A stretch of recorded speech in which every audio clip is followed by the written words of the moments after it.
पियावा पियावा ना होई राजा घरे आजा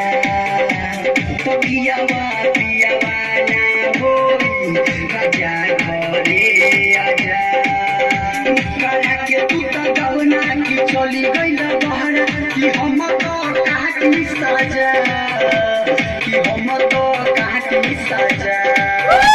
तो पियावा पियावा ना होई राजा घरे आजा तो पियावा पियावा ना होई राजा घरे आजा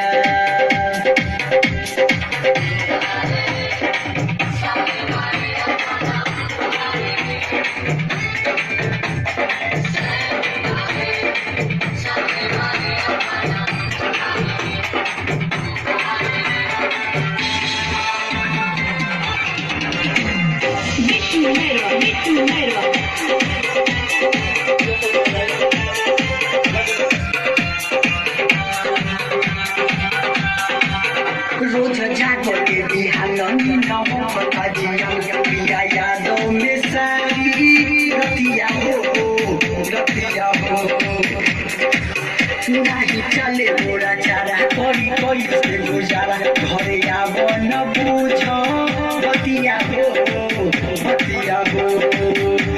ना बस में बदन करे है बड़ी मन बजाही देता बाजा बजाही देता बाजा तो पियावा पियावा ना होई राजा घरे आजा तो पियावा पियावा ना होई राजा घरे आजा